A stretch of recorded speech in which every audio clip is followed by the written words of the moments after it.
अब समझना इसका एप्लीकेशन क्या है वर्क एनर्जी थ्योरम का, कि बहुत सारे केसेस में ऐसा होता है। अब समझना मेरा बात, सपोज करो कि हम एप्लीकेशन के बारे में बता रहे हैं। अब वर्क एनर्जी थ्योरम हो गया, ये स्टेटमेंट बहुत इंपॉर्टेंट है, ये भी इंपॉर्टेंट है, ठीक है। दोनों तुमको प्रॉपरली समझ में आना चाहिए और उसको यूज करने आना चाहिए। अब हम बात कर रहे हैं वर्क एनर्जी थ्योरम का एप्लीकेशन का, ठीक है। वर्क एनर्जी थ्योरम के एप्लीकेशन का हम ये बोलते हैं कि वर्क एनर्जी थ्योरम को क्यों लाया गया, तो समझना क्यों लाया गया। जैसे हम बोलते हैं बहुत सारे केसेस में ऐसा होता है कि हम लोग को फोर्स के बारे में पता नहीं होता है, फोर्स के बारे में पता नहीं होता है। जैसे अगर हमको बोल दिया कि वर्क डन बाय mg निकालिए, वर्क डन बाय mg निकालिए यानी फोर्स ऑफ ग्रेविटी निकालिए, तो फोर्स ऑफ ग्रेविटी को हम जानते हैं, उसका फॉर्मूला होता है mass into acceleration due to gravity mg, और डायरेक्शन वर्टिकली डाउनवर्ड होता है। अगर हमको बोलेगा नॉर्मल, तो हमको नॉर्मल भी पता है क्या होता है ना। हम फ्री बॉडी डायग्राम बना के नॉर्मल का हम वैल्यू निकाल लेंगे और डायरेक्शन हम लोग को पता कर लेंगे वहां से एबीडी से, ठीक है। टेंशन बोलेगा वहां से भी कर लेंगे, टेंशन के बारे में भी पता है। फ्रिक्शन अभी हम तुम लोग को पढ़ाए नहीं है, लेकिन फ्रिक्शन भी हमको पता होता है कि फ्रिक्शन का फॉर्मूला क्या होता है, मैग्नीट्यूड क्या होता है, डायरेक्शन क्या होता है, ठीक है। स्प्रिंग फोर्स का भी तुम लोग को नॉलेज है ना। स्प्रिंग फोर्स का भी हम लोग का नॉलेज है ना, कि स्प्रिंग फोर्स का जो मैग्नीट्यूड होता है वो k इंटू एक्स होता है, और इसका डायरेक्शन जो होता है वो opposite to the displacement of the body होता है। और कंप्रेशन और इलोंगेशन है ना, कंप्रेशन के अपोजिट या इलोंगेशन के अपोजिट होता है। तो ये फोर्स का हमको मैग्नीट्यूड और डायरेक्शन ये सारे केसेस में हमको पता है, लेकिन बहुत सारा सर्कमस्टांसेस ऐसा होता है जहां पर हमको फोर्स का मैग्नीट्यूड डायरेक्शन पता नहीं होता है, ठीक है, या उसका जो नेचर होता है उसके बारे में हमको डीप नॉलेज नहीं होता है। तो वैसे केसेस में अगर मान लो उस फोर्स के द्वारा तुमको वर्क डन निकालने के लिए बोला जाए, then we use work energy theorem. क्या मेरा बात समझ में आ रहा है? Work energy theorem is also a alternate way to find the work done by such forces for which we don't have deep understanding about that force. For example, the force is drag force. It is also known as air resistance. Whenever we drive a vehicle or motorcycle, and suppose the direction of motorcycle is along this direction, as you speed up your vehicle in this direction, you will feel there is a force in the opposite direction. You will feel, and this force is known as drag force. This force is known as drag force, and this drag force is directly proportional to speed of your vehicle. As you will increase the speed of your vehicle, drag force will increase, and you will experience it. If you will drive your car at 200 km per hour or 300 km per hour, as you will keep on increasing the speed of your vehicle or motorcycle, you will experience more force by the air. Actually, air resistance or drag force is a frictional force offered by air on the surface of our body or any body. Suppose a chalk is dropped from here. When it moved from this position to this position, air resistance is working. Yes. But we don't have clear or deep knowledge about the air resistance or drag resistance. In such cases, work energy theorem is very useful to find the work done by that air drag or air resistance or drag force. समझ में आ रहा बात मेरा? तो वैसे सारे cases में जहां पर हमको फोर्स के नेचर के बारे में बहुत ज्यादा जानकारी नहीं होता है, वैसे केसेस में हम लोग वर्क एनर्जी थ्योरम अप्लाई करते हैं। अब ध्यान से देखो, इसका एप्लीकेशन तुमको दिखा रहा है। एप्लीकेशन बहुत सिंपल है, ध्यान से देखना। बोला गया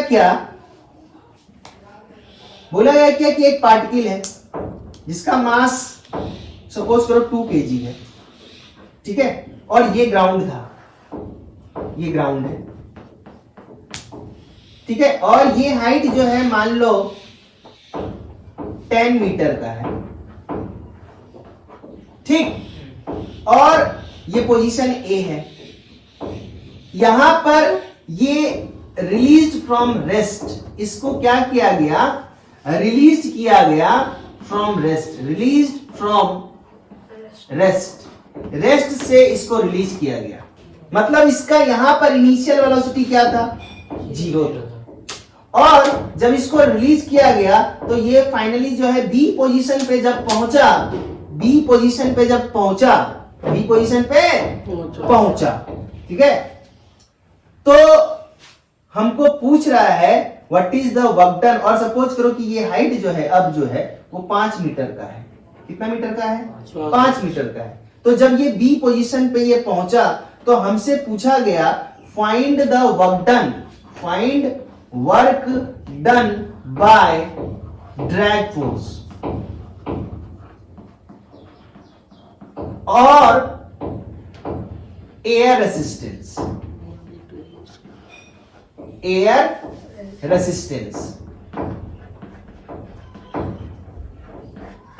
अब एयर रेसिस्टेंस क्या होता है ना, थोड़ा सा बता देते हैं।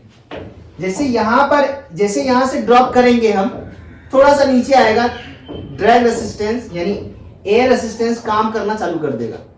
लेकिन इस पोजीशन पे जो ड्रैग रेसिस्टेंस लग रहा है, ड्रैग फोर्स जो लग रहा है, और इस पोजीशन पे जो ड्रैग फोर्स लगेगा, दोनों अलग अलग होगा। लेकिन जब हम लोग इस सवाल को बना रहे हैं तो हम एज्यूम कर ले रहे हैं कि यहां से यहां तक के ड्यूरेशन में ड्रैग फोर्स चेंज नहीं हो रहा है, कांस्टेंट है। आ रहा समझ में, चेंज नहीं है, कांस्टेंट है। प्रैक्टिकली ये एयर रेसिस्टेंस क्या होता है, चेंज होता है, ठीक है। क्योंकि हम बोले ना कि वेलोसिटी के साथ, क्योंकि जैसे जैसे नीचे आता जाएगा वेलोसिटी बढ़ता जाएगा, और वेलोसिटी बढ़ेगा तो ड्रैग फोर्स बढ़ता चला जाएगा। बात समझ में आ रहा है। लेकिन जब हम यहां से यहां आ रहे हैं तो हम एज्यूम कर रहे हैं कि ड्रैग रेसिस्टेंस काम नहीं कर रहा। अब देखो हम वर्क एनर्जी थ्योरम अप्लाई कर रहे हैं। वर्क एनर्जी थ्योरम क्या कहता है, टोटल वर्क डन। तो टोटल वर्क डन के लिए सबसे पहले तुमको पता चलना चाहिए कि कौन कौन सा फोर्स लग रहा है। तो ध्यान से देखो यहां पर कौन कौन सा फोर्स लग रहा है। एक तो mg लग रहा है, हाँ सर। और ड्रैग फोर्स का डायरेक्शन ऊपर होता है, opposite to the direction of velocity होता है। वेलोसिटी नीचे है तो ड्रैग फोर्स ऊपर काम करेगा। ये ड्रैग फोर्स हो गया।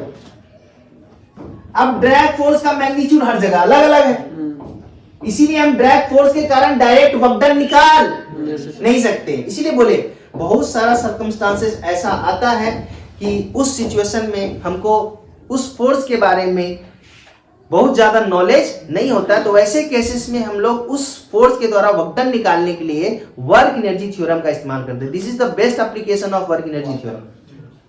अदर बस केवल टिपिकल बनाने के लिए, लेकिन एप्लीकेशन मेन यही है। बात समझ में आ रहा है मेरा। तो हम लिखेंगे अब वर्क एनर्जी थ्योरम। ध्यान से देखो, अब हम वर्क एनर्जी थ्योरम लिखेंगे।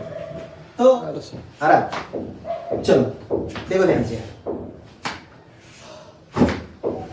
हाँ, तो कौन कौन सा फोर्स लग रहा है। एक ड्रैग फोर्स लग रहा है, क्योंकि बॉडी नीचे आ रहा है, पार्टिकल नीचे आ रहा है, तो ड्रैग फोर्स ऊपर लगेगा, और mg तो नीचे ही लग रहा है ना। तो हम लिख देंगे, ध्यान से देखना, ध्यान से देखना, ध्यान से देखना। Work done by drag force plus work done by mg is equal to क्या होगा, चेंज इन काइनेटिक एनर्जी, यानी kinetic energy at B position minus kinetic energy at A position. Yes और नो, यही तो है। अब ध्यान से देखो, mg कैसा फोर्स है, कंजर्वेटिव फोर्स, cf कैसा फोर्स है, और हमको पता है कि work done by conservative force, और यहां पर कंजर्वेटिव फोर्स क्या है, mg इज इक्वल टू होता है माइनस डेल्टा यू। होता है नहीं होता है। तो यहां से हम लिख सकते हैं minus U final minus U initial is equal to लिख सकते हैं माइनस यू फाइनल का है बी, इनिशियल का है ए। लिख सकते हैं, लिख सकते हैं। तो हम इसके द्वारा वर्क डन नहीं निकालेंगे। यही फायदा है कंजर्वेटिव फोर्स होने का। कंजर्वेटिव फोर्स होने का यही फायदा है कि आपको वर्क डन निकालने के लिए बोला, झट से आप change in kinetic energy, sorry change in potential energy निकाल लीजिए। समझ में आ रहा है आपको? ये तो कांस्टेंट है ना। अगर वेरिएबल भी होता ना कंजर्वेटिव फोर्स, तब भी आप सिंपली क्या निकाल लीजिए, negative of change in potential energy निकाल लीजिए। तो ये हमारे काम को क्या कर देता है, आसान कर देता है। क्या बात समझ में आ रहा है? अच्छा अब ध्यान से देखो यहां पर काइनेटिक एनर्जी एट ए तो 0 हो गया। क्यों? क्योंकि ए पोजीशन पे इस पार्टिकल को रिलीज किया गया था फ्रॉम रेस्ट, इसलिए ए पर कोई काइनेटिक एनर्जी नहीं है।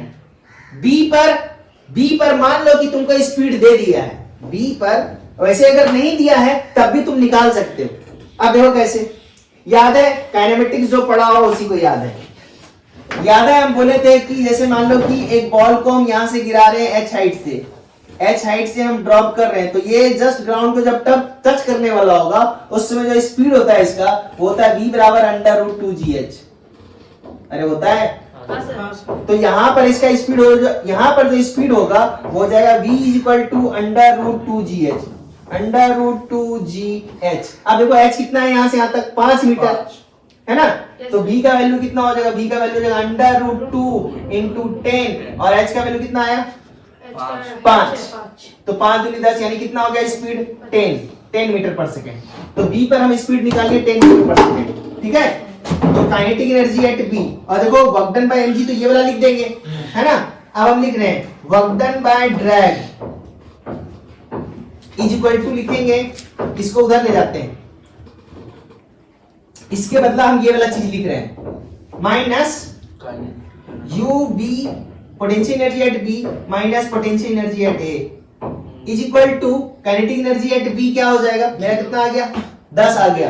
तो half mass, half into mass 2 kg into velocity कितना 10 का स्क्वायर यानी 100।